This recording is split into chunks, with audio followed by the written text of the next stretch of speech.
Hey, what's up guys, and it's time to kick off 2020 early with the Galaxy A51. Yes, this bad boy is here. We have an all new design for the Galaxy A lineup, the design that you will most likely see on future Galaxy devices as well. So let's kick things off with the design of the phone. Just like the last year's Galaxy A50, this is a gloss-stick design. But the difference this year is that Samsung has introduced a L-shaped camera. This is a new design move that they're following, which you're gonna see on future flagships. Along with this, we have brand new colors. So officially there will be 3 colors, and honestly my favorite one is this one, which is going to be the Prism pink color. It's a very slim device. And yes, we still have the headphone jack at the bottom, the speaker, USB Type-C port, all that stuff. And just like last year's Galaxy A series, we have an optical fingerprint scanner on this phone, which is again not the fastest that I've seen, but it does work more consistently compared to the last year's device. So every year the Galaxy A series takes some design elements from the flagship Note and S lineup, and this year is also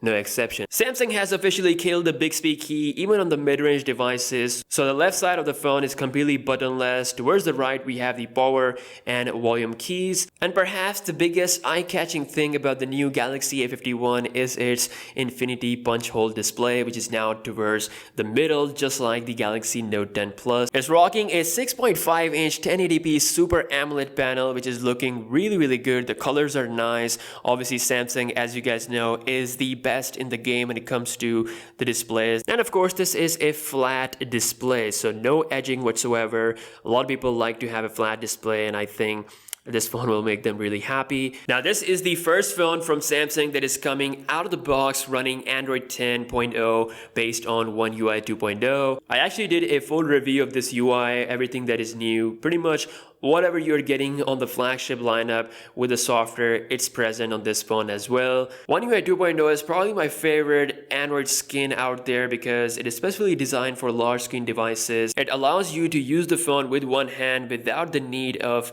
your second hand, so that's pretty good. Now Samsung has made some significant improvements when it comes to the internal specs. So it is rocking a 8nm Exynos 9610 chip. It's also rocking 6 GB of RAM and 128 GB of internal memory.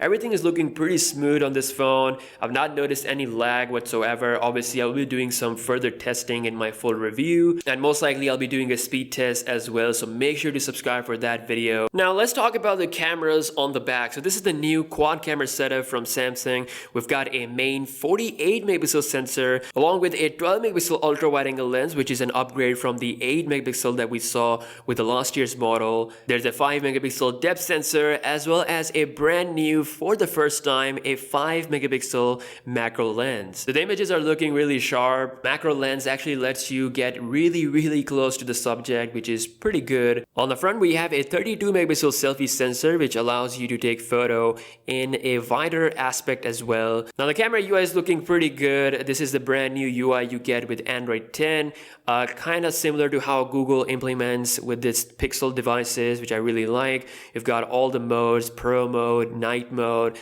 super slow-mo video. Now in addition to the back camera 4K video, you can also shoot 4K videos with the front camera, which is really good. On the main camera screen you can switch between wide and ultra wide angle lenses, and if you want to access the macro lens you have to go to the More tab, and this is where you tap here, and then it shows you that you have to hold the camera 3 to 5 centimeters away from the subject, and honestly lets you get really close to that, which is pretty good. Now one of the absolute best thing about the A51 is going to be its battery. It's rocking a 4000 mAh cell, which is one of the biggest on Samsung devices, and it should be able to get this device through a day without any issue. Now one thing I wish is the 25 hours of fast charging, but it only supports up to 15 watts, which means it will be able to charge up to 100% in about 1 hour and 20 minutes, 1 hour 15 minutes. So overall the Galaxy A51 is looking like a complete packaged mid-range device with some really good specs. Obviously